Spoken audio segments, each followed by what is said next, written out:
And good afternoon to everybody, and welcome to another edition of Real Talks. My name is David Steele, where I talk about movies here on this channel, new and old, and I ask everybody to come along on a cinematic journey with me and remember or reminisce about some of the greatest movies of all time. Now, most recently, I just did The Dark Knight with Phil Walsh, so you guys can go back and check that out. I can't. So the reason why I did that is because I couldn't believe it was 16 years. 16 years it had been out on the theaters. I had never seen it in theaters. Um, and I said, yeah, absolutely, I'm going to go see this. So that was Phil's most favorite movie in the whole wide world. And we had a fantastic discussion about that. And I will put the link right up there in the little box up there for you guys to go check that out. But I had a fantastic time watching it. And there was another movie that recently just came out, and I have a guest with me today, another guest, and we are going to be talking about this. And there's so many different reasons why this movie is important, guys. And there's a couple, actually, believe it or not, there's actually a couple correlations to The Dark Knight. At least one I found that was similar as I was watching it, and that's Spider-Man. Now, anybody knows about Spider-Man, it's one of those long superhero tales. Like, wow, he's been around for years, and he has. Of course, Stan Lee and everybody created, not him in particular, but the whole character itself. This was an incredible movie. Just, I remember going, this was my first time experiencing it. I remember seeing the trailer for the very first time in the theater back in '01. And there's a reason why this actually got released in May of 2002. And so this was actually going to come out earlier, okay? And then, of course, we had the tragedy of 9/11. And Sony made the conscious decision that, because, of course, there were a lot of shots. And the reason why I say this, guys, is because anybody who remembers the very first trailer, and now it's a, quote, band, red band trailer. The trailer it was a bank robbery, okay? And so these guys were going in, doing a quick smash and grab. And so they go onto the roof and they say, this is easier than taking candy from a baby. And then subsequently, they hop in the helicopter and they get going. And so it starts to pull back a little. And when I first saw the trailer back 20 some odd years ago, I said, this is going to be a spoof of some sort. And I happened to see a little of the clear webbing. And I'm thinking to myself, oh my God, they're not going to do it. And so then, it starts to tailspin. And then it just stops. And when it stops, it's silent. And you're like, okay, what's going on? And then it pans back and it pans back. And you start to see the Twin Towers and back and back. And you see these two huge buildings in this tiny, tiny little helicopter. I went, oh my God, they're making Spider-Man. Now, being almost 50, I remember the horrible, god-awful live action in the 70s. So I said, anything they're doing has got to be better than that. But it was just crazy. So, of course, the tragedy of 9/11 happened. We'll never forget that.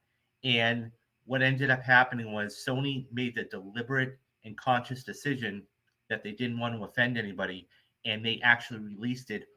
I forget when the actual release date was, the original one was, but it was delayed almost 8 or 9 months. So this was released, okay, in May of 2002. And that's why we have Marvel. I mean, this isn't like the MCU, okay? I mean, that doesn't come in until 6 years later, but still, the simple premise, and this was only 2 hours. Think about that for a minute. So anybody who saw this, this was like back in the day of like quick, 30, 60, 30. So that tells you something. But yeah, so this was a huge movie back then. And because it got delayed, the anticipation was there. And I mean, you can call it like what it is. I mean, whether it's a Dune 2, okay, that gets delayed, or Challengers, which, by the way, guys, I'm going to be covering here on the channel. So come back for that at the end of April.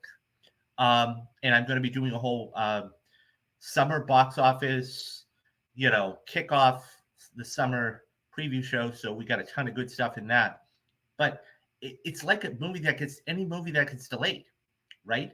And you want to know how big it's going to be and how well it's going to do. And next thing you know, it's 8 or 9 months later. And boy, did it really take off and swing into theaters, no pun intended. So when this actually came into theaters, okay, this was a big opening for this. And it made 114, little less than $115 million. And it really kicked off the summer. And that's why we have, honestly, that's why we have Marvel in May. And that was a big thing for this. Of course, when we go 22 years later, you're saying, well, why are you telling me all this? Because this is relevant because of today's structure and landscape of movies. Because 20 years ago, okay, the movie industry, the blockbuster season, if you will, okay, was only June, July, and August. That was it. It was June, July, and August, and that was the major 3 months. Now you push it back to May, and it's a whole new landscape. So this comes out in the first week of May, okay? And this does gangbusters. And this ends up making a lot of money opening weekend. And not only did it end up making May 3rd, but not only did it end up making a lot of money opening weekend, it ended up making a lot of money in general. So it grossed a little over $407 million. Okay. Now you're saying, well, where does that rank? And I bring this up, guys, because this is incredibly vital. Now, truth be told, this is not adjusted for inflation, so take that with a grain of salt. According to IMDb, all time, this is the 59th largest opening weekend of all time. Right below, okay, Pirates of the Caribbean World's End, and sandwiched in between that and Minions.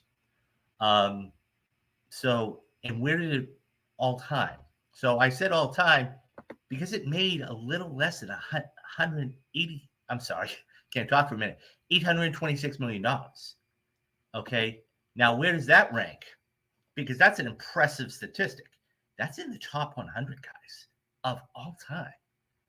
Okay, now that's in between, believe it or not, Wonder Woman, which made $823 million, and Transformers: Revenge of the Fallen, which, of course, just was another one in the franchise. So it was really interesting to see where this came and where it went, and what we got from it.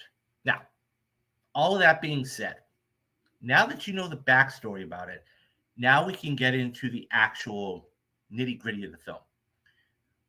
The reason I bring this up too is because I didn't see Spider-Man in theaters.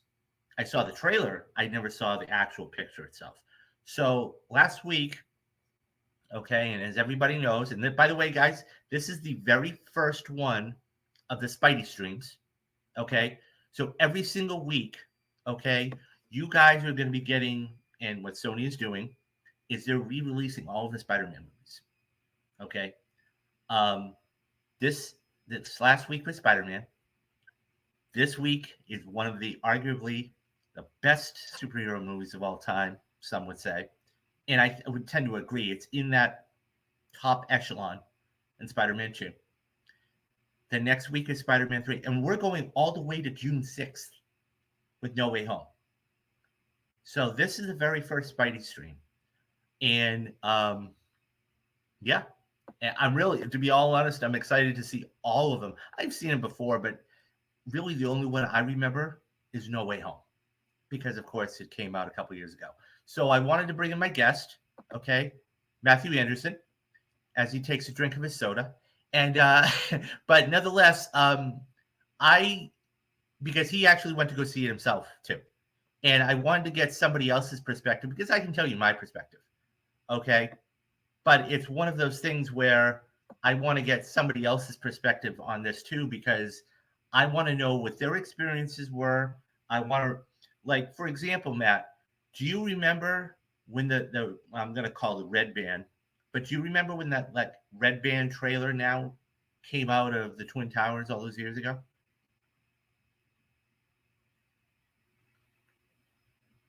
Sorry, my mic Yeah, was there you go. I uh, was going to say you yeah. muted, but There so let me. it Do you wasn't like remember the it wasn't experiences? like yeah, but it wasn't like an official like Red Band trailer. It was Right. No, just exactly. Well, at the time, of course, I'm using that label now yeah. because that's one of those Um, band trailers that you can go on YouTube and find it, but yeah.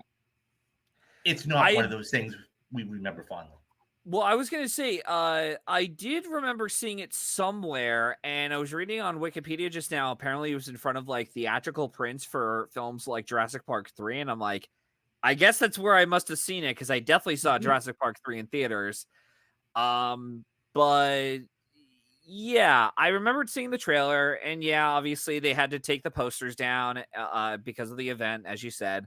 Um, and you do get like a brief glimpse of the two towers within one of his eyes, the Yes, which Spider-Man is a eyes. cool shot, which I'm going to Um, demonstrate later on in yeah, talk about that.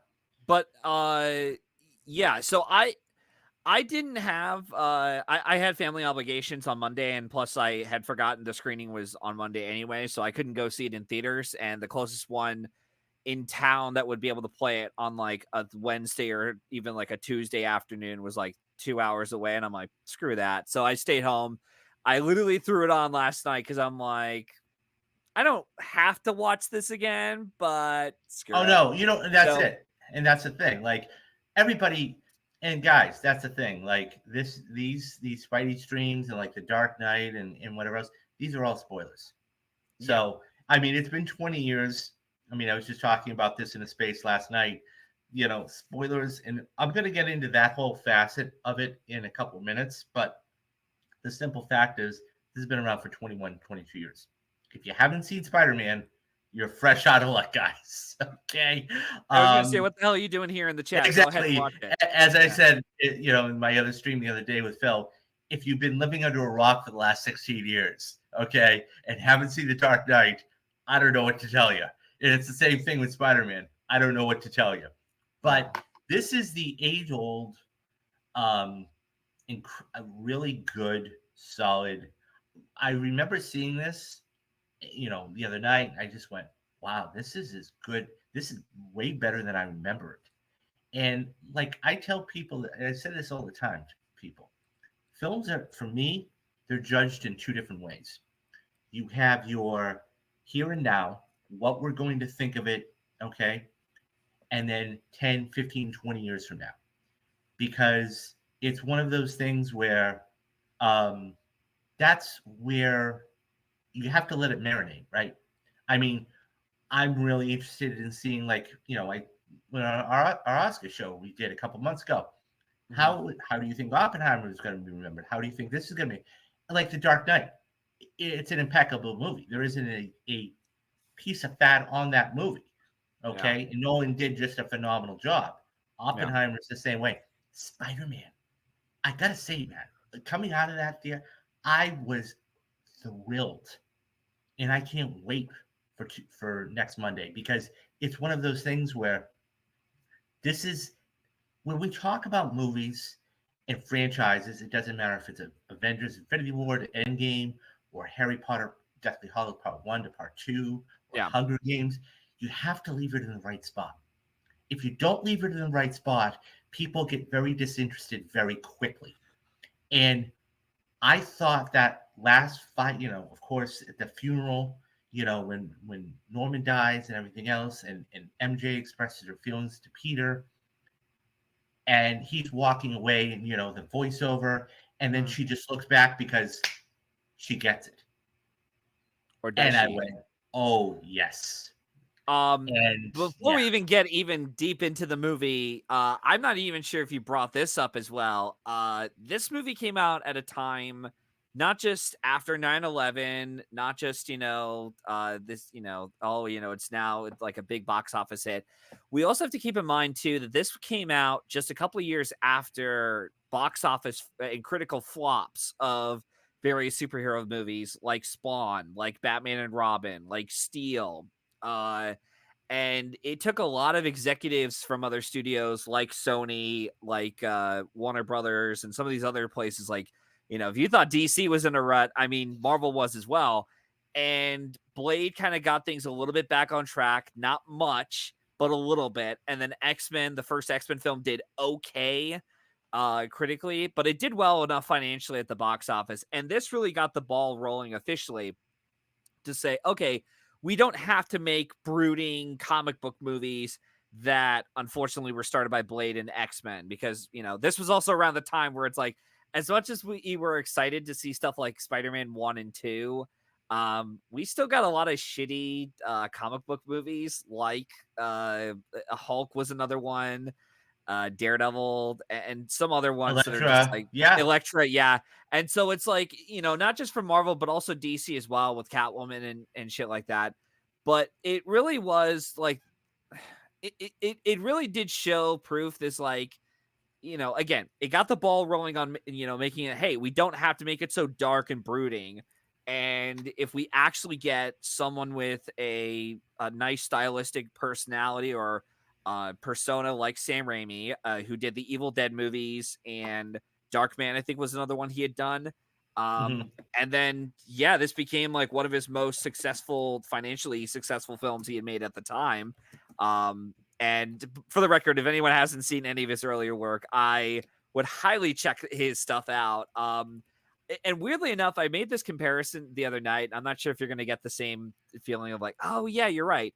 Um, with what's the I find I find it funny that there's a fair amount of similarities between the Spider-Man movies, or at least the ones that Sam Raimi did, and what Peter Jackson did to the Lord of the Rings franchise. Like, these two indie horror directors that were known for making like splatter movies, and then the studios were in a bit of a rut, especially in genres that were considered box office poison.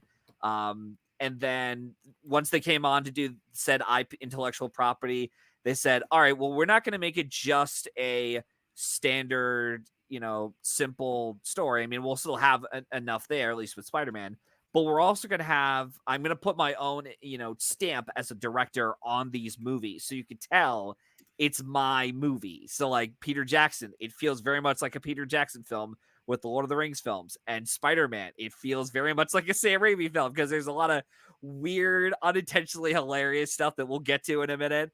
And there's other aspects to it that I'm actually glad Sam Raimi did this, because he actually added a personality to this that unfortunately is sorely missing even in the Marvel Cinematic Universe.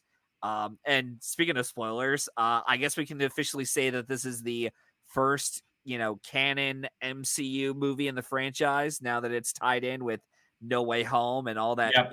Yep. All that stuff. jazz. Yeah, all that Yeah. jazz.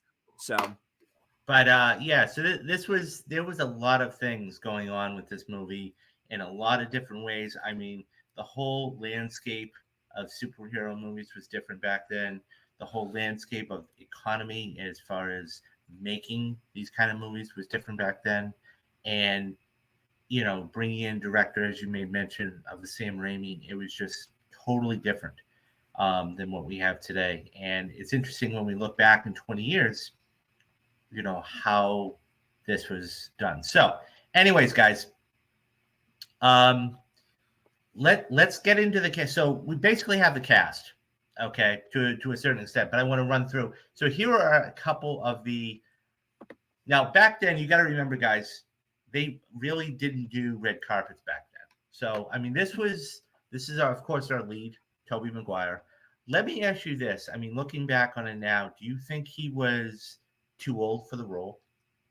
I mean, we see Tom Holland, yeah. and Holland was, I mean, arguably, that's the one thing that Holland brings to the table is that he looks young. He can get Yep. away with being a high school student. Do you think Tobey Maguire? Do you think he was too old for the role, or? I mean, a lot of other Hollywood films around this time made, actors in their like late 20s and early 30s to play high school students. Like fucking Paul Walker was in She's All That, and he's playing a high school student. It's like, come on. Okay. I just saw you drifting cars in Fast and Furious. There's no way Okay. you're a high school student. Even Okay. Scream was another one, I think that was another franchise where it had like who's the main character in that? It was Nev I can't Campbell, remember. Nev Courtney Campbell, thank you. Cox. Yeah. Well, Courtney Cox was like, news reporter, so it made sense for her to be Yeah. like an adult. Yeah. But like, Nev Campbell was in like her 20s or 30s when Yeah. she did Okay. the first couple Scream movies, and they're all supposed to be in high school. It's like, I know come on, like this is Yeah. ridiculous. Okay. But I think the only high school movie that I could think of on the top of my head that was that actually hired teenagers to play teenagers in high school set films was The Karate Kid, the very first one with Ralph Macchio, which, Ralph by the way, Macchio. guys, I am going to be doing a retrospective of the Karate Kid on the channel here later this year. So, Yeah. with Gremlins, so check that. Don't forget to look for that later on this year. But yeah, But as far as Tobey Maguire himself in the role, like he's serviceable. Like I don't really think he's that good of an actor. I've never really seen him in anything that has impressed me that much. Although he's serviceable for the job. And what's funny too about the role was that Leonardo DiCaprio was originally asked to play the role, but he had backed out partly because he wanted to film. He wanted, instead of taking the star power route that someone like Timothée Chalamet is kind of doing. He instead decided, I want to work with auteur filmmakers. I want to work with someone like Martin Scorsese, yeah, and they ended up filming Gangs in New York together. So we got the lesser of his compadre. It was funny because it was like a similar situation happened where DiCaprio ended up doing Titanic and he couldn't do Boogie Nights, so instead they got yeah, a buddy of like DiCaprio's or someone he had worked with in the past, which was Mark Wahlberg, and it's like, well, yeah, you got the lesser of him, yeah, of DiCaprio. But yeah, no, he's fine, I guess. I don't know, like it's yeah, yeah. I would have liked to have seen a better actor play the role, but at the same Well, time, I it's like, mean, who the hell I could don't even think do it? it really. I mean, 20 years looking back on it, 20 years later, I don't think it diminishes from it. Right? The other thing I will say about it was I'm really grateful for the memes going around Tobey Oh, Maguire, like with like absolutely, the faces, like they're so funny. So that's the one absolutely. thing I'm like, I'm glad we at least have those. Yeah, So I rewatched the film earlier this year on TV, and it still amazes me how well it holds up. And in general, it's a masterpiece in my eyes. This is also my favorite William Dafoe role by far. Yeah, and I mean, Dafoe's been around the block. He's been in the game for a long, long time. There's all these he's been actors and nominated for actresses. 4 Oscars and he You hasn't know, won yet. so I mean, we're gonna get into Defoe in a couple of minutes, but I think Yeah. he really brings something to the table here. So that's our lead. So our love interest, Kristen Dunst. And now I gotta say this. I mean, I thought she was great in this. I really did. But as I'm watching this, I can't help. So anybody who hasn't seen it already, I'm not gonna give anything away, don't worry. But there's a little movie out with her in it right now called Civil War, which I loved. Okay, I mean, I think by the way, guys, I'll put the little spoiler cast up there in the link there for you guys. But you know, all my thoughts are in there. But I couldn't help but when I see her in this role in 2002, I couldn't help but think of her today in the film of Civil War. And I'm like, wow, like this is crazy. She's still doing this 20 some odd years later, looking great as ever. And it's just one of those things where it's like, it's hard not, and maybe it's a recency effect. Maybe that's Mhm. part of it too. But I couldn't help but think of her, like seeing the young MGA to her in Civil War. It was kind of interesting. But yeah, I thought she was great. I really do. She does the best of what she can. She's not really given a really interesting character in these movies, particularly the first one. I'll get to my script. I'll get to my issues with the film later on. What's funny though is I'm pretty sure Kirsten Dunst was Cheers. in Jumanji and what was the other film? Small Soldiers, which I grew up Hmm. watching as a kid all the time, along with this. Uh, and yeah, I would definitely be interested in seeing more of her work because I know she can be a really good actress. I mean, even though I thought it was kind of, when she got the Oscar nomination for Power of the Dog, it was very much a case of we finally got your nomination that you should have been long overdue for in a popular enough film, and there was no way we were going to give it to you for stuff like Marie Antoinette because it wasn't that popular enough, and Melancholia, well, that's because of the whole Lars von Trier incident. That if you're ever interested, look that up because that's, oh god. But yeah, no, Kirsten Dunst I think is can be a wonderful actress, or at least a solid one. It's just the material given to her here is just not that great, and to be fair, they never really learn how to write female characters in comic book movies that Hmm. well or that complex, Yeah. compared to now. So, Yeah. um, yeah. So let's move on to, and you were just speaking about him, Antonius, William Defoe. I thought he basically, as far as what he did in this movie, I thought he was incredible. Okay, Mm. maybe incredible is a little stretch. I thought he was very, very, very good. It's Would hard you say enough to, he's amazing? yeah, pun intended, guys, pun intended. Yeah. But I mean, he was really good in this. Just the fact that he was able to play um, a dual character like that, and be able to get away with it. Um, it was just it was very good. Um, what did you think of his performance? He's definitely the one that he's one of the few aspects of the film outside of the presentation and the score we'll get to by Danny Elfman. He is definitely one that makes the film really, really enjoyable. And he's having a ball with this. Like, he's having so much fun, playing the typical Dr. Jekyll, Mr. Hyde scenario. Yeah, that mirror trick. Oh my God. I mean, He's so great. that's one of the And, greatest things, in and the film. It yeah, just he's talking, and then he's holding the drink, and then next thing you know, boom. Go ahead yeah. and finish your thought. And yeah, no, he's really fun in the film. Although I will say it was very funny. Like, even watching it now again as an adult, it's so funny to see, him just be committed to this role and even wear that, Power Rangers like suit that he wears, which is so ridiculous. And, his like, rooftop scene with like him talking to a paralyzed Spider-Man, he just hits him on the head like he's at a water cooler, and I'm like, oh my god, this is so fucking hilarious. Like, there's other things with him in the movie that's great, and I do want to bring up, there's another one that we might get to, but oh my god, but he does really make it fun. He's like Yeah. enjoyably, delightfully having a great time, and really like it. I think what also was kind of a point to bring up with the superhero films is that if your main character is just kind of like like a little bit like on the side, at least you got to make your villain memorable. Oh, Like, you have, absolutely. because and if you don't get the right actor to do it, or even give him enough decent enough material for him to work with, it's like, yeah, it's just gonna kind of sag, and you're just gonna be dealing with like, okay, your lead's kind of boring, and your villain is too over the top, or he's not really given uh any kind of I wouldn't really want to say complexity because this film really isn't that No, yeah, complex. absolutely. I mean, at the end of the day, it's two things, right? And Tony has touched upon a little bit of it here. Always loved Kirsten Dunst as MJ, and I'm really glad we got the reference in No Way Home to know that everything's okay with MJ and Peter. I So to just speak. enjoy the dynamic with their relationship, and I think at the end of the day, this is really does two things. This is the two movies, not two movies, but there are two real among all of the other ones.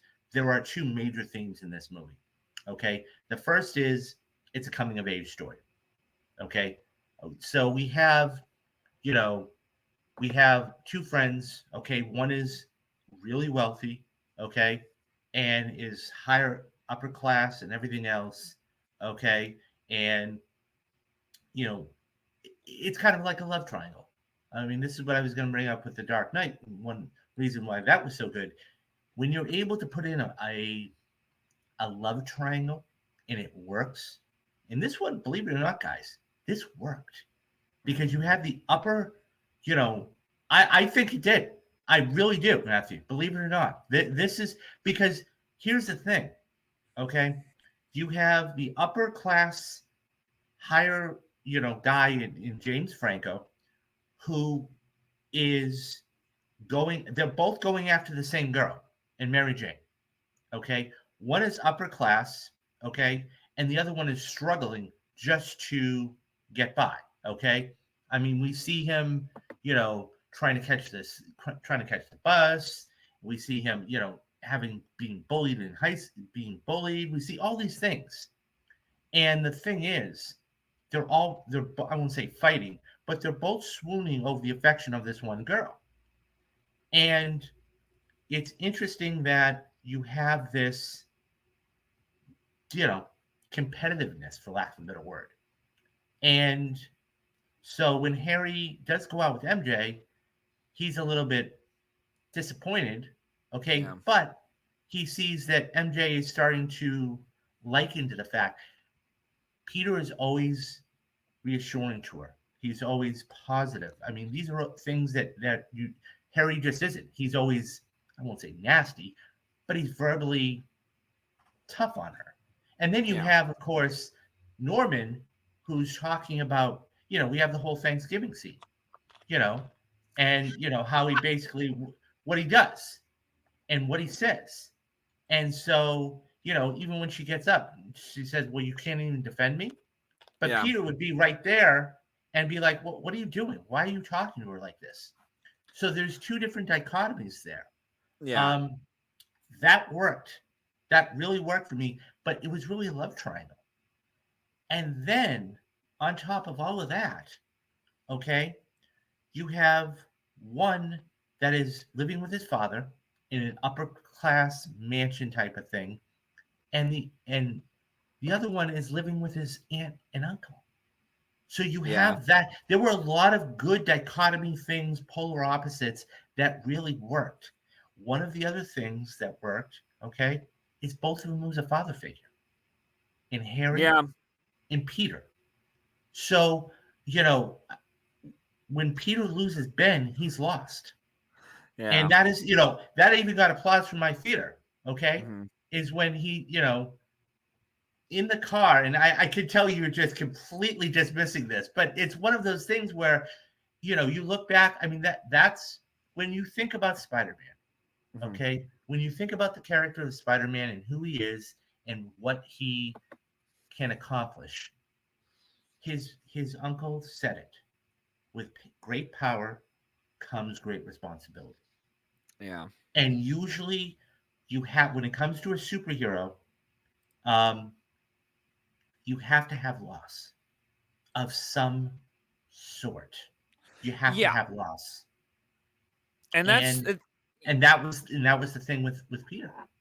yeah, that was something that God, yeah, if anything it kind of makes me even more disappointed where the franchise goes with the third one where it's like God, you had so much to do with like setting like Harry and Peter up and they're kind of like they're like how is Peter going to have to deal with the fact that he's going to eventually have to tell um Harry about, hey, he was kind of, kind of responsible for his dad's death, And we don't. all that stuff. By the We don't way, find out until until like the not second until the movie. third one, but even Peter, okay, even Peter has a hard time telling Aunt May that, hey, look, I could have, and that eats at Peter the whole in all those films because he Yeah. never, guys, remember, he never killed that robber. He tripped over the pipe and he fell to Mhm. his death.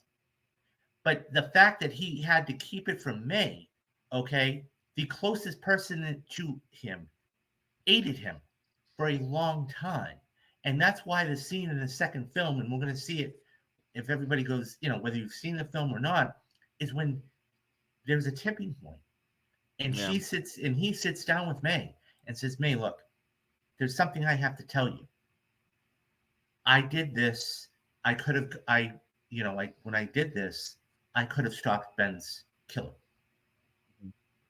and that is like a whoa moment Mm-hmm. because it's one of those things where even you know even after when he finds out who it is and it's the same guy. I mean, you see that quick flash when he's running down the hallway with the money, and he could have stopped it. Yeah, thanks for spelling that out to us, Raimi. Even though we saw this like 5 minutes ago of who the killer was, like, come on. Yeah, but still, But it's still one of those things where it's a regret type of thing, though, Matthew. yeah, He no, I has got it. regret about it, and I think Yeah, that's important because it's one of those things where all of the things that Ben was saying, with great power comes with great responsibility, all yeah. of the little things, It, they're coming to fruition. but the way I Showing, see it more, sorry, go go ahead. ahead. No, go ahead. Well, I was gonna say to me it's more like I could forgive it if it was the one time I'd seen it on film, but I see all these other films do it too, where it's like we gotta also like spell it out for the audience, or we gotta remind people like, oh, remember this moment that happened like 5 minutes ago. Well, It's always like that in films, like the way there that they present that. there is a difference between a callback, Yeah. okay, and then shoving it down our throats. Yeah, see, And I kind of see it as both, but I let it slide a little bit because it's the one time they do it throughout the film, and I'm like, all right, I'll let it slide this one time, and it is pretty brief. Um, but going back to what you were saying though about the love triangle, I do not think that love triangle works. I as much as I do like the story and I like the film to this, one of my big problems with the film is I do not think the dialogue works as well, particularly with the romance, the love romance between mhm. Peter and MJ. It just does not work for me, period. Like it's very groan inducing. And it's it's funny because I was watching it last night. I'm like, yeah, this dialogue is almost as bad as Cameron's writing. Oh, wait a minute. And then I forgot that James Cameron, who had been originally attached to writing and directing a version of this, and that didn't happen. So David Coep, the guy who wrote Jurassic Park 1 and 2, and he did War of the Worlds. He's done a bunch of other films. And he came in to essentially do almost a like word for word adaptation of that script and change some things to update for whatever it was, the times and whatnot. And yeah, that love triangle just does not work. Gladly, it's not the main focus of the film. The main focus is on Peter, in of himself discovering his powers. And I do Well, and like that's the thing. and the other thing too I like about the film is that the first hour or so, which I didn't even notice until my rewatch this time around, is that we don't actually see him put on the official Spider-Man suit until around like 50 minutes in, an hour Mhm, in. And I hadn't realized that because all throughout the first like 40, 50 minutes, they're establishing characters, they're establishing all their mhm. motivations, why, especially Harry Osborn, why he would be so desperate to take the serum that would eventually turn him into the Green Goblin. And he's doing that because he wants to run a human trial test and make sure it works. And then things kind of fly off the handles. With the case of Peter Parker, he wants, it's established pretty well that he wants to impress MJ, and by doing so he wants to go to a fight, which I find it so funny, first off, that we get to see Octavia Spencer be the Academy Award winner, Yeah, Octavia no, Spencer, and that's by the show up. way, I'm going to get to um that in a minute with another little cameo. yeah, But and there's another. but yeah, but they establish all these things in the story, and I like this, the way the story is structured, but the dialogue at times is just really groan inducing. Oh no, but you got to remember And that's part of it though. That's yeah, part of it at the but time. yeah, I get it, but at the same time, there's other I lines in the know film, and there some you're. of them I'm able to forgive. Like I love Willem Dafoe's like when he says the line, Am I out? "Work was no." Well, no, I was gonna say, I'm sorry, I'm late. Work was murder." I'm like, Yeah, that was no, yeah, funny. Like, absolutely. I mean, that's a yeah, meme in itself. So yeah, Antonia says Defoe's Goblin is a perfect casting, like DeVito as Penguin yeah. or Alfred Molina and Stark. And by the way, I agree with so many iconic lines. Out am I? No one says that to me. Think about the hero. Yeah, no. I mean, look, when you watch movies that are like 20 years old, like this, the one thing that you're going to always come back to is you're gonna kind of scuffle and giggle and laugh at the dialogue and go, "Oh my Yeah. god, did they really just say that, or did they really just do that?" Because we all know today that there's no way they could get away with that. Okay, Yeah, they would actually but make it better or try to. Although I will yeah, say, I was glad how, again, for going back to the pacing of it, for a movie that's 2 hours long, we don't actually get to see the Spider-Man suit until an hour in. mhm, And I hadn't realized that because, again, we're actually connecting with these characters enough. Like, we, even though it is a bit like quickly and abruptly, like, oh, now all of a sudden he just kind of, Peter snaps at Uncle Ben in the car. It was, we were trying to slowly build these characters up, and it was funny because the way that they introduced Uncle Ben and Aunt Mary, and they were talking to each other, like him trying to find a job, and mhm. you're gonna do everything you can for this family, and I'm like, like the way it's staged and the way they're acting it almost seems like, yes, you could almost put like a narrator and say like, yes, in any moment, nothing totally bad is going to happen to this family whatsoever. Yeah, no, Everything's going to be no, fine. absolutely, So, absolutely, and that's part of it. but So what? yeah, One of the other interesting you brought up, one of the people. So the other little, I don't want to say cameo, but for anybody who didn't know, that's Elizabeth Banks. yep. So she has her little one-liner with, and by the way, I didn't picture him here, but J.K. Simmons was hilarious, Mwah. Perfect casting. You hilarious. want, you want to talk about perfect casting in the Marvel films. That is just like And perfect. then to have that he could come back 20 plus years later, Mhm. okay, with the end of Homecoming or the end of Far From Home, and No Way Home, and actually still reprise the role. That's priceless. Yeah, even But yeah, even the Amazing Spider-Man movies were smart enough not to include J. Jonah Jameson on screen because they're like, who the hell could top him? No one. no, no, yeah, um, exactly. I mean, when there are characters we think about in all of cinema, and there are, when we talk about Jay Jonah, there's only one person, and yeah, that's Kit Simmons. And it's amazing. He is one of those actors that's so under. He will. I've yet to see it, and I probably should do it for a retrospective. yeah. It's turning 10 this year, and I'm talking about Whiplash. Of course, that was what he Oh, ended up winning the Academy Award for. But it's yeah. amazing to see. I mean, look, he's played the I commissioner, but yeah, when you talk about Whiplash down the road, we'll probably talk details off air. But whenever you do that, let me know because I want to be on it because I have so much like I have so much to say about but that in a good way. yeah, But anyways, go yeah, back to no, Spider-Man though. but JK, it was just incredible in this, Yeah. and yeah, so I mean, Elizabeth Banks, I was fascinated when I was going through and getting the pictures. I went, my God, that's Elizabeth Banks. Yeah. Holy smokes, But yeah. So, but there's another aspect here too. Okay, and that's jealousy. I mean, let's call it. You know, One thing that Harry and Norman and Peter, even he says, if you need anything, he treats Peter better than he treats his own son. Yeah. And so when we have that whole meltdown, Yeah. okay, and she basically says, "I'm going to go be with Peter." Okay, Yeah. Pretty much. um, it's one of those things where that's when the father says, "Look, there are certain in inaccuracies here. I'm going to correct." And by the Yeah. Way way, to be cryptic, Dad. yeah, no kidding, right? I haven't been there for you, son. Well, I know you're busy, but there are certain inequities I'm going to correct.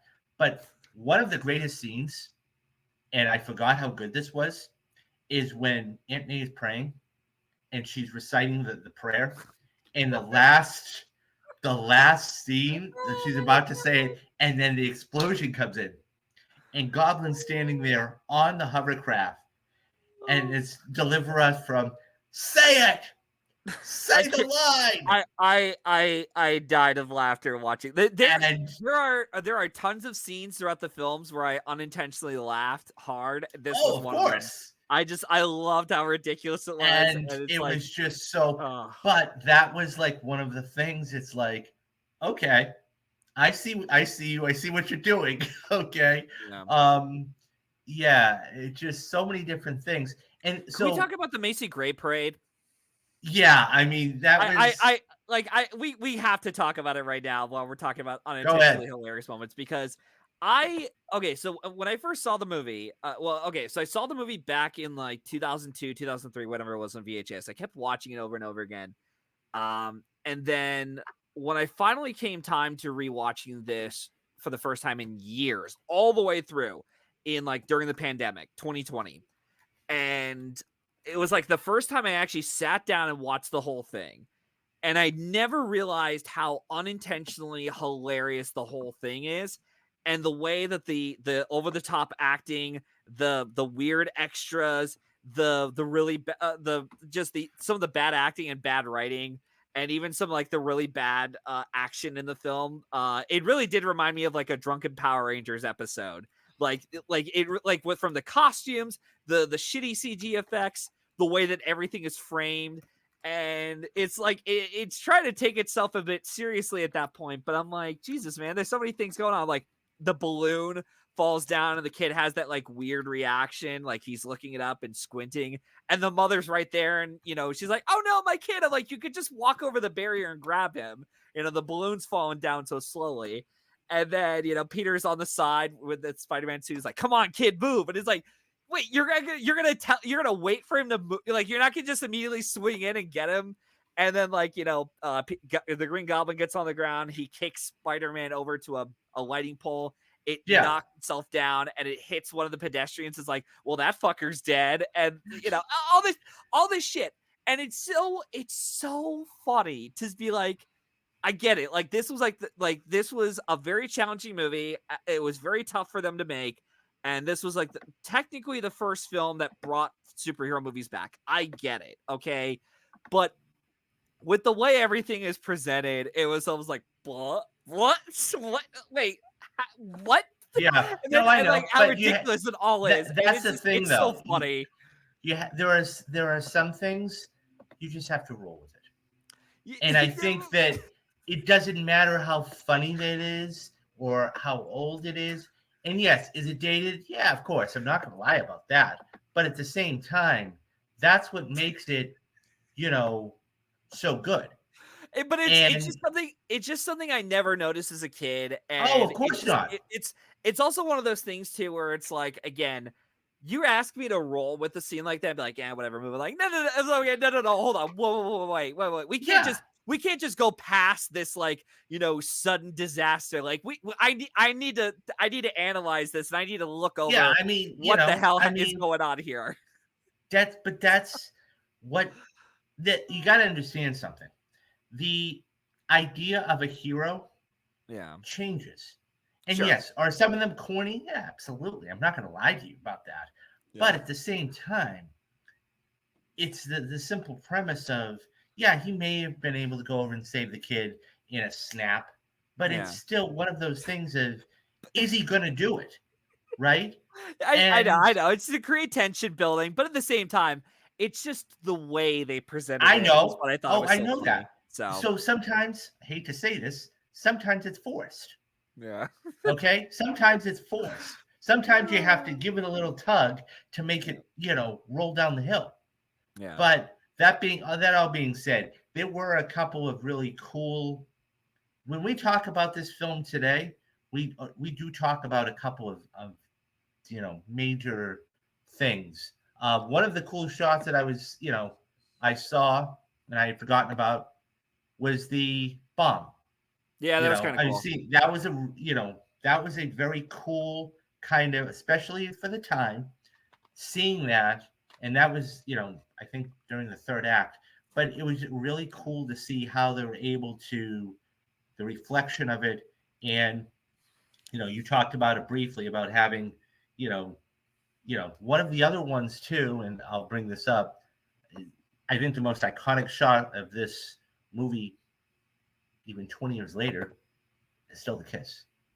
Now, forget about winning Best Kiss on MTV's, movie awards Oh, all did those it? years ago. This was a cool, just it's one of those moments in cinema we talk about, whether it's Captain America picking up the hammer. I mean, pick whatever one you want. Hmm. This was a cool moment. This was a cool, sensual, romantic shot in the rain, and this is actually the first time where, and this is what's so funny, right? Because she falls in love with Spider-Man, but she can't fall in love with Peter Parker.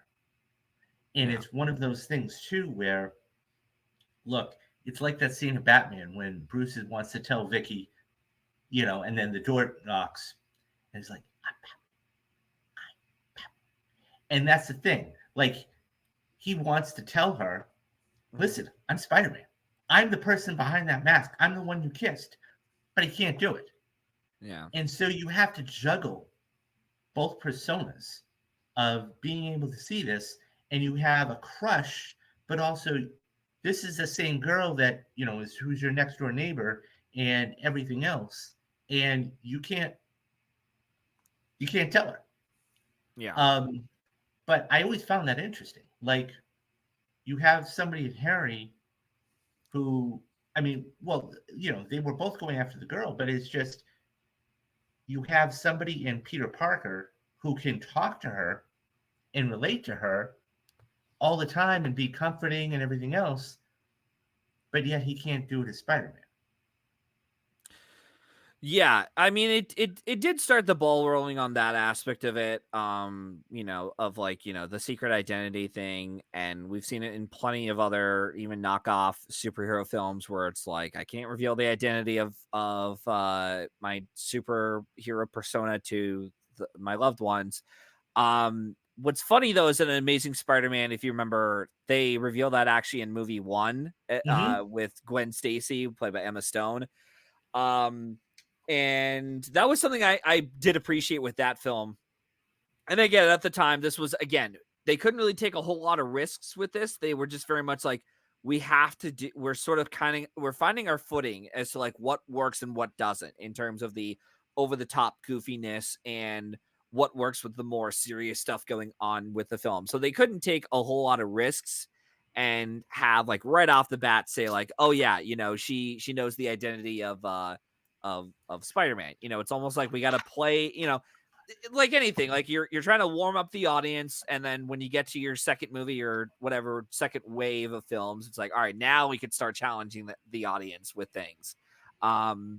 But yeah, I was okay with that. I did find out though that with the upside down kiss that they ended up having to put like cotton balls into his like nose or whatever because the rain Mm-hmm. kept seeping Yeah. in. Yeah. But yeah, yeah, think about it like, yeah, that is kind of it's not really that that like hot of a kiss or anything now that you know that it's like No, coming. exactly. I mean, obviously, 20 years later, it's like, okay. But at the time, Yeah, it was like the big thing. sure. And, um, I just, so they did a few things right here. They absolutely did a few things right here. What was the other? There was one more. Well, another aspect of the film I did want to bring up as well, which I didn't notice until last night, or at least I've forgotten. So two major editors worked on the film. Bob Murawski, who had worked with Sam Raimi on some of the Evil Dead films. He had worked with him. Bob Murawski had won an Oscar for editing The Hurt Locker. He did Oz and the Great and Powerful, the Doctor Strange in the Multiverse of Madness. Uh, so he's worked with Sam Raimi on a fair amount of films together. Uh, and the other editor was Arthur Coburn. And I found out that Arthur Coburn, which actually might explain some of the weird transitional editing bits you see here that they're not as crazy, especially in 2 and 3 that we saw in the first one, was Arthur Coburn had that's a great shot. Arthur Coburn ended up editing Running Scared, which starred Paul Walker, and that had a lot of frenetic cuts, a lot of jump cuts Mhm. used, and even the way that they had transitioned from scene to scene, it's very wacky. And it was the funny thing watching Spider-Man last night, I was like, oh, that explains why that the way there's a lot of weird edits here and there, and I'm like, it's probably because of Arthur Coburn.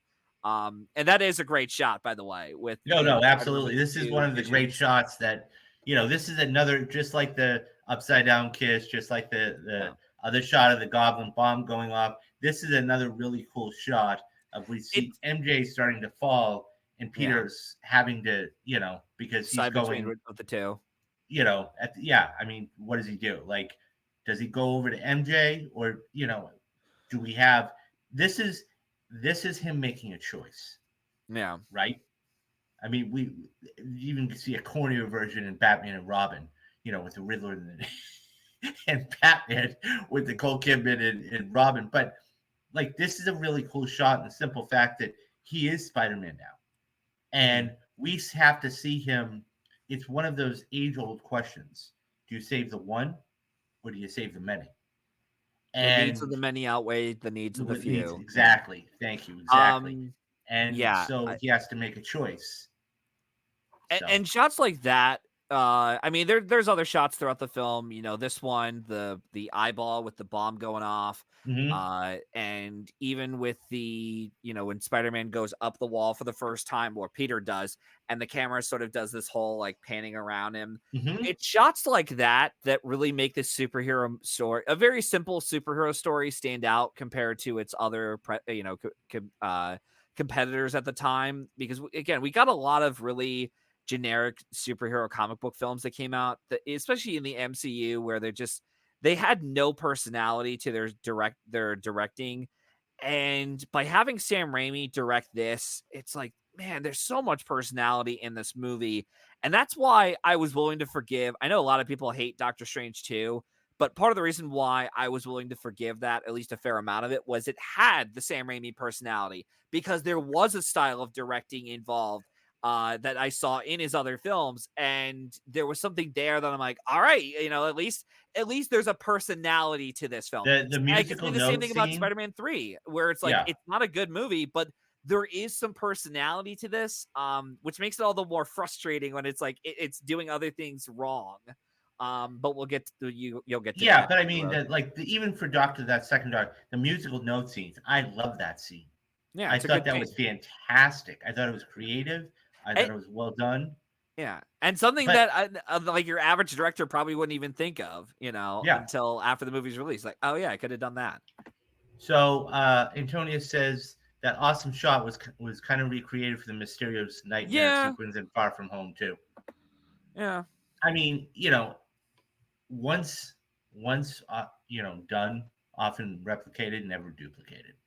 That's what yeah. I'll say, because the first time you have a great shot, people will remember it. The next time you try to bring it back, it's like, oh yeah, I really liked it, but this is when they did it the first time. They always go back and reference the first Mhm. time it was done. Um, but yeah, I mean, there's so many different elements to this, and it just. Can we talk about Cliff Robinson for a minute? For the amount of time that he's in it, granted is, you know, I really, the car scene, and that's what everybody was bringing up was, on Twitter. By the way, guys, if you want to follow either one of us, I'm going to briefly bring this off. But if you want to follow either one of us, okay, these are our Twitter handles. I'm Yeah. on Twitter all the time. He's on Twitter all the time. We're always talking about movies. Go hit that follow button. And Sometimes a bit too much for my yeah, case, exactly. But but follow nonetheless, me at your own discretion. yeah, Um, we're always talking about movies on there. But nonetheless, it's one of those things where I think that it's the car scene, for even the little bit he's in it, is still good. Yeah, Um, like you hire an actor like Cliff Robertson to, when you give him, him and Rosemary Harris especially, who's really good in these movies. yes. Um, you hire them to, add this like goofy comic book movie, a sense of levity to them. Hmm. Like there's enough dramatic sense and heft to them, to those films, especially with Rosemary Harris in the second film for sure. Um, and they really are the reasons why, like, they're able to stand out more than just like your average, stupid, goofy comic book movie. Well, at the time there are, and yeah, like Cliff Robertson works really well. Like he's charming, and Rosemary Harris is charming too.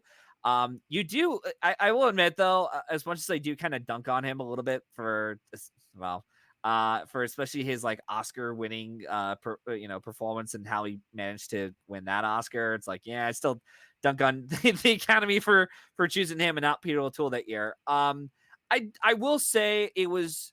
I think Cliff Robertson does a good job, especially in particularly in the death scene that he has in the film, Mhm, where it is kind of emotional and it is kind of shocking.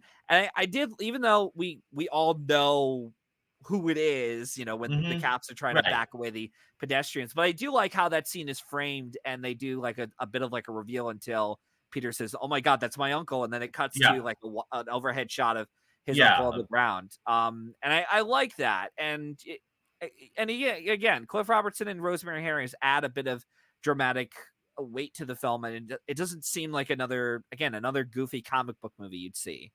Yeah.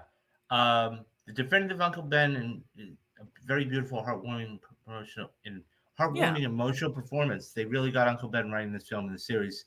Yeah, you hit it right on the head, Antonius. And I think that's the thing. We You have to have some. You have the dramatic aspect of it. Okay, we're having Peter with the coming of age story, the jealousy, the love triangle, so to speak. So you have to add a little bit over there, to lighten it up a little bit. It's not even comic relief. It's just bringing it down a notch, just enough to make it plausible. And so Rosemary Harris is still the definitive Uncle May. They just got the characters right and gave them enough. Yes, yeah, I sure. agree. Yeah, And the thing is about that is they serve the purpose of the story, yeah. They're right? not. And They don't overstay their welcome. Even Uncle no, Ben, he's not. Uncle Ben doesn't come back to life or anything. He's no, like, oh, yeah. he's in it So, until the end of the film. It's like, no. but yeah, I mean, so the scenes and look, that is really the at the end of the I, day, there's a couple of major themes here. Okay, we have a coming of age story. Okay, we have a boy meets girl, boy loses girl, boy gets girl back. That's essentially what or does he? Spider-Man is. Let's call it spade a spade, guys. That's Yeah. what it is. Okay, even though they've been next door neighbors for whatever, and you know, the little emotional scene in the hospital. That's what it is. Um, it's a coming. It's Peter growing up. So for what it was, and then of course you have the jealousy aspect of it, which I brought up earlier. Okay, with Harry and Norman and Peter. Okay, and by the way, it is fascinating to me that by this time, okay, MJ knows who he is, but Harry doesn't. So there's that Well, switch, yeah. and so because we see at the funeral, right? We see him at the funeral and says Spider-Man is going to pay. Mhm. When Peter says, "I'm sorry, about your father," and he's like, "Spider-Man's going to pay," Yeah. and so he obviously doesn't have a clue. It's Peter, but when they're at, the next shot you see is Ben Parker's headstone, and Peter is kind of coincidental. They're at the same cemetery, but subsequently, Yeah. like, nonetheless, like, and you see that exchange by MJ and Peter, and he's like, "No, I can't. As much as I do care for you, I can't be with you because I care about you that much more because." And People then are going to come after me, and exactly, they're going to people be are going to coming come after after. you as If they're going well. to come after me, they're going to come after you. And that's when he's walking away, and she turns her head and goes, and she doesn't say anything, and that's a beautiful thing. And it's like, oh wow, I know exactly who you are. It's kind of like that scene in The Dark Knight Yeah. where Rachel says one thing, or Mike, no, it's Batman Begins. I stand corrected. It's Batman Begins when Rachel says, "It's not who you are, it's what you do." It's And what you do then that defines you. Yeah. right, and then she's about to be saved in the subway, and he's like, "Well, at least tell me who you are." And Mhm. then he recites Gives the her the line line. back to her, Yeah. and he's like, "Oh wow." So that trope is used quite frequently, but it's how it's used, Yeah. and that was a perfect place to leave it off. I Yeah, mean, the the other Goblin dying. yeah. We got the Goblin dying. Harry loses his father. MJ finally realizes that, okay, Peter is Spider-Man, and the question is, what's next? You know, so he's able to really he's grown up. He's grown up. He's become a man. Okay, and he's dealt with his uncle's death, Mhm. and he's having to now be an adult and fight crime. Um, so they left it in a really good spot in so many different ways. So, Yeah. and Spider-Man 2 is often considered one of the greatest, and I call it of a generation because let's face it, I mean, greatest of all time, it's too hard to quantify. I mean, I could give you at least 7 or 8 fantastic comic book movies, but when you say of a generation, well, Yeah. this was really one of the best in Spider-Man 2 of the generation. What also So, made the film stand out as well at that time was it had a really, really good score by Danny Elfman. From the moment it agreed. started all the way to the end, it's a really good score that elevates the film, almost the way that like John Williams did when they did the Superman movies, or at least the first one. And uh and yeah, Danny Elfman did a wonderful job with the score. And it's funny because like that last track that's used where you see Spider-Man swinging around for the last time, that same track is used in the teaser trailer for Spider-Man 2. And that's what got me hyped for the second one. I'm like, Yeah. when I saw the teaser trailer for the second one, I was like, holy shit, they're doing another one. And and it's that score, Yep. and it's really iconic too. And I think they even use some of that in No Way Home, like very, Hmm. it's very subtly Yeah. thrown throughout the film, at least with Tobey Maguire. And I thought they did, yeah. Danny Elfman provided a really great score, and that's something that again, just like a lot of other comic book movies at that time, just it's like, yeah, you just don't have that like catchy score or memorable score to you. Yeah. Um, and that was another element that a lot of comic book movies had and failed at doing. And yeah, So the kissing scene with MJ and Peter, this is the one obviously, reminds me that begins, but also reminds me of the chase when kisses Bruce and Batman's Forever, the shocking reveal per se. Yeah, no, absolutely. But Mhm. see, and here's the thing: at this time, she doesn't know he's Peter Parker, and that's what makes it even better because the thing is, Peter is still a shy kid who has a crush on MJ, and he doesn't know. I mean, that's like the hospital scene. Like he was trying to basically say in all of those things when MJ says, oh, Spider-Man is like, well, yeah, we're friends, and he's Mhm. kind of hinting at it, but he doesn't necessarily say I'm Spider-Man, and he wants to say I love you to her, but he's just saying these very impressive romantic things, and she gets swept away, and it's one of those things. Peter can't do that. Spider-Man can do the things that Peter can't do, is what it comes down to at the end of the day. And Peter can do the things that Spidey can't. Mhm. Like Peter can make MJ feel incredible. That's like the scene when the parents are fighting and they both walk out and take out the trash. That Yeah. exchange, that puts a smile on her face. Mhm. Or when she's walking from the diner, that puts a smile on her face.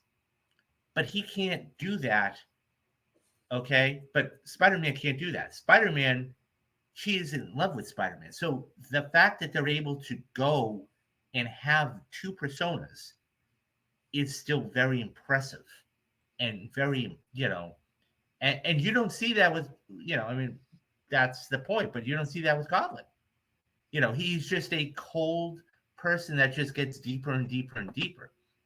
Spider-Man 2 to me is one of my favorite superhero sequels next to the movies such as X-Men 2 or Blade 2, especially that train sequence remains top notch even in the 20. Yeah. I mean, Yeah. If I and if I'm well, If I'm on But for Spider-Man 2, I definitely want to talk about that and potentially like and what the there's hell even that happened with its callback. Oscar chances. Yeah, go Well, ahead. Sorry. yeah, absolutely. But even you have that callback in Homecoming, right? I mean, it's not as I have to go back and watch it again, but you still have that callback. This is the first time Tom Holland or Peter is trying to save the world. Mhm. And one of the things that Vulture is doing, and you have that whole train sequence, and that was a direct callback to Raimi's Spider-Man 2. Great films, okay? Great films are able to take little pieces of other films and incorporate them into their film.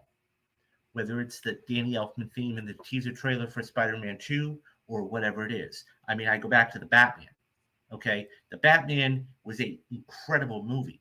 Why was that so incredible? Okay, because it was able to take little pieces of all of the films. Okay, whether it was the statue head and the thing where Alfred's gonna pick up the mail, or you have the car at the funeral. That's right out of the 1969 Batman. Or you have the Riddler in Batman Exchange. That's right out of the Dark Knight. Okay, or you have there's a couple of other sequences. When you have a great film, guys, you're able to take little pieces out of it and incorporate it into your film, not force them, because there's a difference between being contrived But also and trying to actually find put it in. yeah, and trying to find your own personality within that. Right, right. Yeah. Uh So, yeah. yeah, that all being said, guys, this is, it's an incredible movie. I will Yeah. go by out and say it. I know it's a horrible pun. It's an amazing movie. And it Yeah. really is for its time. And It the movie really, really is time. and yeah, like you said, like it did well financially at the box office to where it made a lot of money, it made a franchise, and also it got 2 Oscar nominations for visual effects and sound mixing, although it had no chance at winning either of them, No, no. especially I visual mean, effects. no, Um, nobody ever thought that. I mean, just the fact that it got nominated back then during a yeah. time for this, that that's just never going to win, ever. Yeah. I mean, So, well, yeah, the first one, and also too, it was up against Lord of the Rings, and even the visual effects guys were like, "Yeah, we're not beating Lord of the Rings." Like that was in an era. Now you got to keep in mind, guys, that was in an era where it's like, what, like it doesn't matter who's it doesn't matter who's going up against Lord of the Rings with like the Fellowship, Two Towers, or Return of the King. They're losing to those movies that year. absolutely.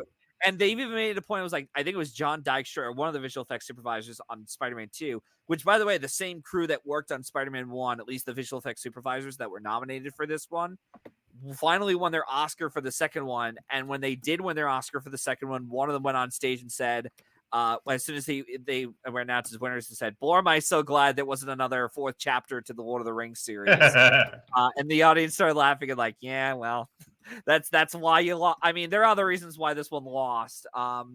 But yeah, it was pretty easy. It was never gonna win, like either sound mixing or visual effects because of the competition. And yeah, it was just like they were just lucky enough to do it as well as they did. So Yeah, absolutely. And this is one of those films that's going to be remembered. I had a blast going to see it. Um, and I can't wait to see the next one. And it's going to be um,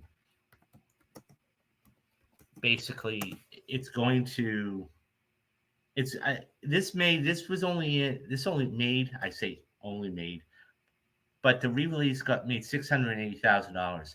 I'll be curious yeah. to see if this, because of the success of this movie, I'll be curious to see if they re-release this in more theaters. And Um, well, and the part of the reason why it only made that much is because it was there for one day and it was only like 400 theaters altogether. Like it I think it wasn't was like 680 or something, yeah, but it yeah, wasn't even like a nationwide release, like 2,000 or 3,000. Yeah, it's like you guys could actually make a profit off this, no, right? absolutely. But it's like, nah, we And don't look, want they're going to to. need for everything that's coming out. Well, I won't say everything that's coming out, but for the disaster that's upcoming, that is Craven the Hunter, they're going to need to recoup as much money as they can. Yeah. So, It also didn't help that Madam Web made like what and over 100 I million forgot on a about budget of 80 the million. bomb that was Madam Web. But Yeah. anyways, but yeah. So there's one last thing I want to talk about, and you brought it up briefly in one of your points, but and I know for me, and I grew up in a different time, and I'm taught this is theater etiquette. I'm always on Twitter more than I should, truth be told, like you, Matthew. And I have seen so many posts about the even the final scene. When he's walking in the cemetery and the swinging and everything else. Yeah. And guys, I'm saying this as a movie fan. I'm saying this as a movie goer. I'm saying who this is somebody who really enjoys movies. 20 years ago, they never had to even say, put away your phones. Now, they do it in little creative ways and, the Amazon Prime and whatever. Okay. There's a reason why they say, put away your phones. Yeah. Because if you are in a theater with 30 or, I mean, I don't know well, you said you watched it at home. I can Yeah. say for me personally, there were about 30 or 40 people, could have been more like 35 or 40 people inside of the theater at that time for that show. That being said, there is a reason why they say put away your phones. Okay. And I'm saying this because, and this didn't happen in my theater. Okay. Mhm. But we as a group of people, even if you've seen the movie, okay, this is a 22, 23-year-old movie. I get it. Okay. But guys, have the common courtesy. Please, for the love of God, don't take out your phones. Yeah. Don't record the movie screen. Yeah. Why? Number one, you might get hit with a copyright by Sony. Okay. Number two, and if that happens, you're shit out of luck. Number two, it's distracting to everybody around you. Okay. Number three, why? What purpose are you serving doing that? Okay. There's so many different things. I'm not even talking about spoilers. That's a whole other conversation for another time. Look, like I said at the beginning of this stream, that's almost an hour and 18 minutes. This has been out for 23 years. We're dropping everything, guys. If you haven't seen Spider-Man, you're SOL. Okay? All I'm saying is don't record in the theater. I can't say this as strenuously and emphatically enough because all it takes, and you say, well, nobody's going to catch me, or why does it matter? Because the one time that it does, okay? Because if you get a guy like me who sees somebody pulling out their phone, I'm the one that's going to go to management and be like, look, this guy's recording. And what will they do? They'll either give you a warning or they'll throw you out. Now, that's not going to matter if you've got an A-list or a Regal club pass or whatever. Okay. The thing is, the only way I see this ever stopping, because look, you can't take everybody's phone and put it in a box and say, okay, you can get your phone when the movie's over. That's impossible. I get that. Okay. What I'm saying is this. Okay. What I would do, okay, is I would give you one warning. I take your information. You're in a book, okay, as somebody that's basically that way, okay, and or the next time it happened, we suspend your account for 30 days. It's that simple, okay. If you want to go to the movies, you got to pay for it because I guarantee you, once you start hitting people in the wallet and in telling people that they can't come in and they have to record and they can't watch a movie without paying for it, and they're not getting their 10% discount on food and merch, or they're not, the minute you start doing that, people will go, they'll fall right into line. So the rant, the moral of the story, the rant I'm basically saying is, guys, have enough courtesy. And look, I got to say this too, okay? I know 9 out of 10 of you guys out there are very, very good about it. You're very good about it. You'll shut your phone off, you'll put it on Do Not Disturb, you'll put it away, and that. I'm talking about the small population, okay, of people that would do that. Hell, if you want to do that, go buy the movie, go record it on your TV, and do it that way. But when it comes to other people's enjoyment, okay, especially with a showing like this or any other showing, okay, guys, have enough common courtesy to put your phones away. Because what would happen if somebody else were doing it and you were trying to watch the movie? Nobody thinks about that. And nobody, it's just brushed away. That's the moral of the story, guys. Put your phones away. Have some good common courtesy and good theater etiquette. Now, it hasn't happened to me, and I don't know if it's happened to you, Matthew, but for those that people that are out there, I can tell you one thing. It's distracting.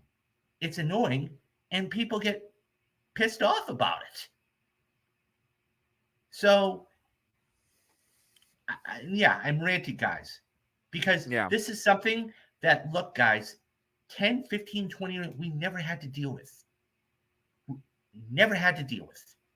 But now we do. And this movie's 22 years old. That's the thing. That's what blows my mind. This is a over 20-year-old movie, and they're doing it for this, which begs the question, what are they going to do for the next 8 films? Because if they're doing this for this, what do you think they're going to do for Spider-Man 2 and No Way Home and everything else? So either the theaters have got to put a stringent thing on this right now, or this is going to continue until the first week of June. Anyways, that's where I stand on that. And it's not a lot to ask, guys. It really isn't. Have you ever been in a theater? Look, it's one thing to be talking to, your friend or whatever. Have you ever been in a theater when have this happen? I'm just curious.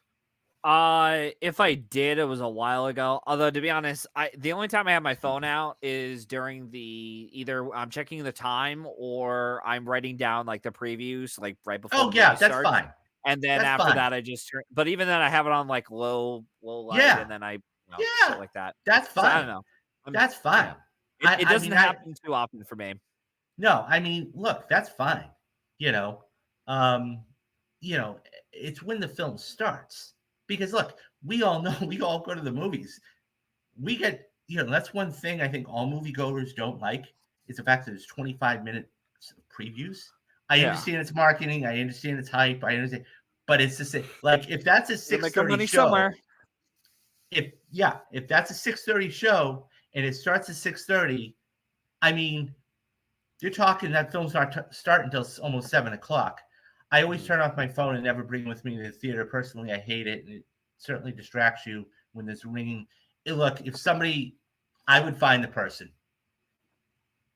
That's a little out there, but I would be very, very, very ticked off if a ringing ever happened in the theater.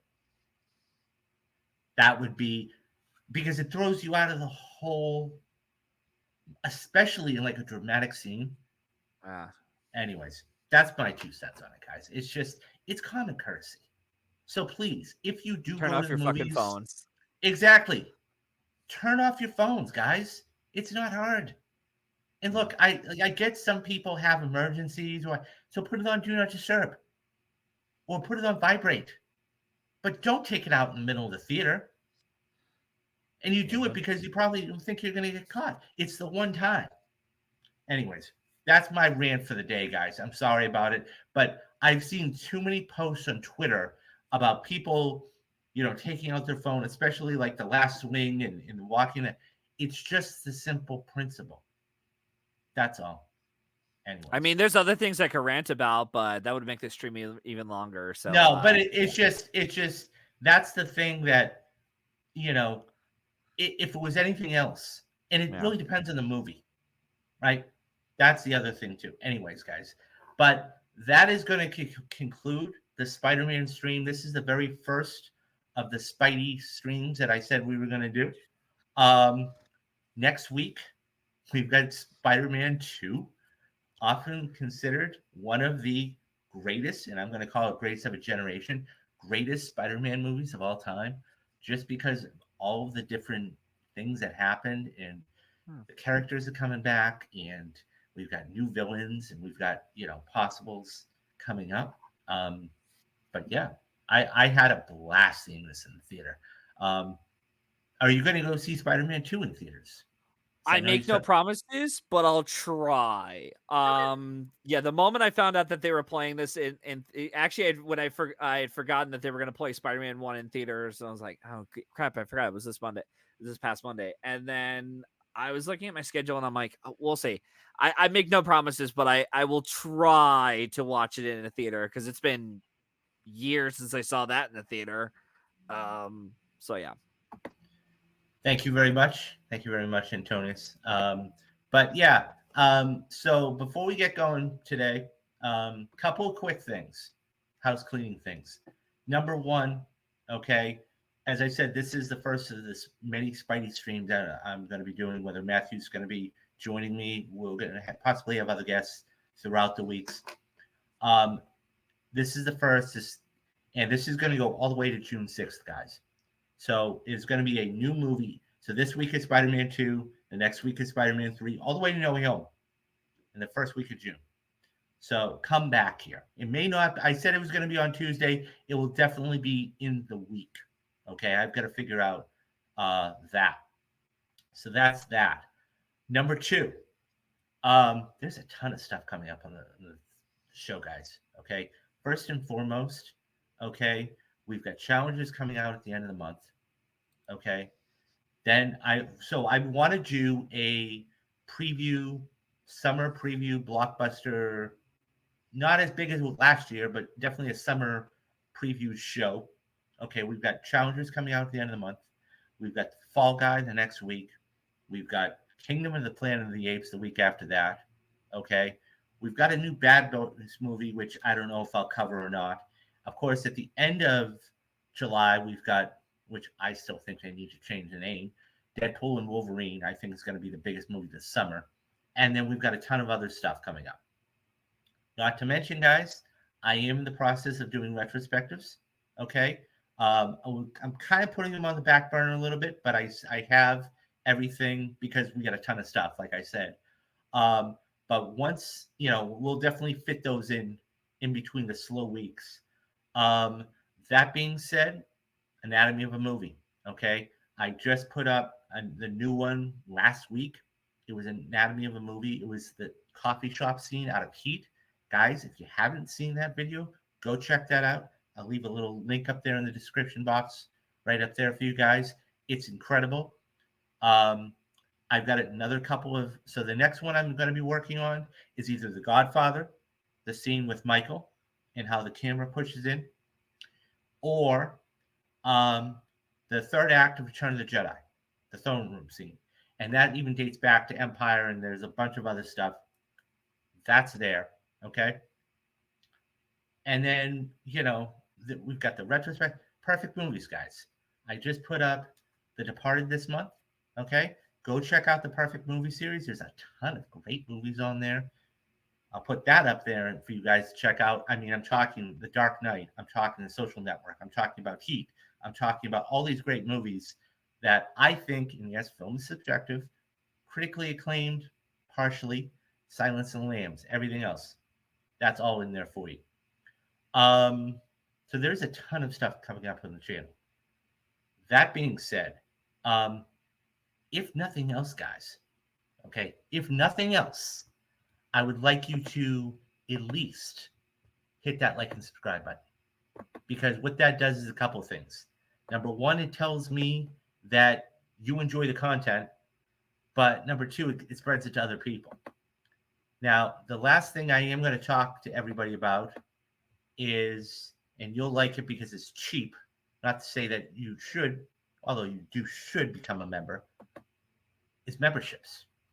Memberships are one of those things, guys, that helps YouTubers like myself and many of your other content creators stay afloat. Okay. I'm just starting to get going, but think of any YouTuber that you watch. Okay. They can't do it without your support. Now, as I said, I'm just starting to get going. Okay. And I've made this extremely dirt cheap for you guys. Okay. The first month is completely free. And I did that for an absolute reason. Okay. So there are three levels there, as you can see. The first one is $2.99 a month. The second one is $5.99 or $6.99 a month. And the big one is $9.99 a month. Now, the way I talk about it is this. If you go to a Starbucks and you get a small drink, okay, flavored drink, you're spending $3. Okay. If you go to, if you're in Los Angeles like myself or somewhere around the country, a gallon of gas is almost $6 a month. $6. Okay. $9.99 a month. Okay. If you have HBO Max with ads, it's $9.99 a month. Netflix is raising their prices, and Hulu is doing password crackdown. Okay. Now, if they already haven't, they will be doing it shortly. Okay. I'm giving all this content to you guys for $10 a month, and I'm not putting anything behind a paywall. And I could, but I won't do that because I like watching YouTubers myself. Okay, whether it is Matthew, or whether it is Gamer Ability, or whether it is Turlock, the Hound, or whoever it is, they stay afloat by your support. Okay, and without your support, it's very difficult for them to do what they do. Now, those guys, truth be told, they've got businesses. They're doing very well. Okay, I'm getting there. Everybody, there isn't a person I've ever met over the course of my life that doesn't like movies. It's a fact. Movies are one of those things that affects everybody in every way, shape, or form. Okay. What I'm asking you guys to do is this. Okay. Basically, become a member for the first month. Okay. It's free, it's not going to cost you a dime. If you don't think that I'm providing you enough streams, retrospectives, content, perfect movies, anatomy of a movie video, things like this, Spidey streams, interviews, just did one on the Dark Knight the other day. If you don't think I'm providing you enough of that, cancel like that. You're not going to hurt my feelings. Okay? But what you're doing is you're helping support me. You're helping support the channel. You're helping look in all this stuff. Can I want to do this full time? I'm trying to get there, but I need your help to do it. Okay. And by the way, guys, this helps me get better equipment. Okay. I'm in my one little bedroom, you know, place right now. Okay. But it's one of those things where I can do all this stuff with your help. And the views are incredibly important. And I'm going to put a post out in probably the next day or two. I'm really curious of, and by the way, I want to thank everybody who's watching on Twitter right now, okay, for joining me. Please, guys, do not, and I've been putting it in the comments. I don't know if you've been seeing it. Do not forget to hit that like and subscribe button. Head over to the channel, okay, and I'm sure you guys are going to like whatever's over there. But that all being said, we can't do this without your help. Okay. What I'm asking you for is just take a leap and take a leap of faith, okay, and see what's out there. If you guys don't think it's there, you're not going to hurt my feelings. Cancel. But if you do think that, if you like what you see, please please consider becoming a member because I do have goals. Okay, the two main goals I have by the end of this year, the first goal is to get 2,000 subscribers. Okay. And the second goal is I want between 15 to 20 paid subs by the end of this year. And I think that's completely doable. Okay. I think it's completely doable. but I'm trying to get these out to the masses. So, that's the thing, guys. That's the thing. It's one of those things where I think that you guys are the heartbeat of this channel. Okay. And the poll I'm going to put out is basically, um, how long do you watch? I mean, this is an hour and a half stream, and I get that. Thank you guys for hanging in with me for an hour, 90 minutes. But, of let's say a 45 or 50-minute video, how long are you watching the video for? Are you watching 30 minutes of it? Are you watching 40 minutes of it? Are you watching 15 minutes of it? I'm going to put that poll out there because I want to get a gauge of how long I should make these videos. Okay. I don't want to make 8 or 12-minute videos and cut everything out, but I don't want to make 90-minute videos like this. And guys, I know this is a lot to watch. Okay. A lot of people will tune out as soon as I put up this thing. I get that. But it's one of those things where, once again, I need your help. And I want this to get out to the masses. And if I thought for a minute I could do this on my own, I would do it in a heartbeat. But I can't. So what I would say is this, like I said, watch the material. If you think you really like it, hit that join button. And that would do me a huge, huge service. Okay. I am, in a transitional period right now. I'm looking to change jobs. Hopefully by May 1st, we'll see what happens with it. I'll have another job that's stable. Okay. 8 to 4:30. So maybe we do, weeknights with Real Talks. I mean, that's a possibility. There's a lot of different things here. But I want to bring you guys and look, guys, all these movies that I'm going to be talking about to you about for the rest of this year, I've seen them. But I don't want to bullshit you guys. I don't want to just, throw something together and whatever else. I'm going to do the research. Matthew was talking about some of the shots earlier. I was talking about some of them. This is the deep dive stuff that you may not get. And this is what you're getting with Anatomy of a Movie, guys. Okay? I'm taking scenes, okay? Like I said from Heat, I think one of the best top 25 scenes ever put on film by Michael Mann, and I'm dissecting it, breaking it down, okay? And that's important because if you watch a movie, you want to know what the themes are and everything else. Anyways, by the way, guys, I could keep gushing about this and everything else, and I'm not going to sit here and bore you, okay? What I would just say is this: go check it out for yourselves.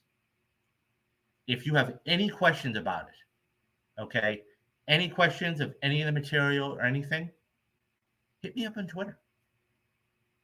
Hit me up on Twitter, follow me, shoot me a couple questions. And guys, I'll just put it out there right now, okay? I'm willing to do custom retrospectives. And when I say custom, $25. I will make a video for you. Okay. It's $25. Okay. I will sit down. I will watch a movie. I will even go through and show you the notes I'm doing. So I'm not going to bullshit you. Okay. And I will make the video for you. Okay. And do that. Because I think that, everybody has a favorite movie. I have mine. I'm sure you have yours. Um, Spider-Man. I mean, that is one of the greatest. I won't say one of the greatest, but for the time, it was one of the great movies. Okay, and now that it's coming back, I'm so excited to do these Spidey streams for you guys. So excited, right? So, like I said, thank you for everybody watching on Twitter. It is much appreciated. I'm good. By the way, guys, I'm going to end this right now. This has been an hour and 40 minutes, and you guys have hung in with me like warriors. And, the fact that I have almost 25 people watching right now it warms my heart. It really does. Because I know that you guys are enjoying this. So, with all of that being said, and I'm not going to rant on any longer, but with all that being said, the main thing I want to just say is thank you. Thank you. Because you believe in me enough that you will stick with me for almost an hour and 40 minutes. I mean, that's almost the length of the movie. I kid, but like, I just want to say thank you. Regardless of whether you watch the videos, or regardless of whether you hit the like and subscribe button, or regardless if you become a member, thank you. Thank you for watching. Thank you for being there. Thank you for understanding. And that I want to bring every time I come, excuse me, every time I come on for you guys, I want to give you the best stream I can. I'm never going to give you less than 100%. And whether it's the stream with Phil Walsh in The Dark Knight, or whether it's Matthew with Spider-Man, or whoever or whatever it is. And that's why I want to sit down and watch these movies. And we have so much coming up on the channel, like I said. Okay, guys. You guys are absolute warriors, like I said. Let me get this off. Sorry, guys. Let me get this off. You guys are absolute warriors. You really are. And like I said, I just want to say thank you. But there is a lot of stuff coming up on the channel. I can't wait to bring it to you. The next stream is going to be next week. Okay, it's going to be Spider-Man 2, and then we'll go from there. Okay. With all of that being said, that is going to end this for today. But before I do go for the day, there are always three things I tell everybody. One is be safe. Two is be careful. And guys, number three, be good to one another. Okay? Take care of yourselves. I will see you later, and have a good one. I'm David Steele. He was Matthew Anderson. This is Real Talks, and have a good one, guys. Bye-bye.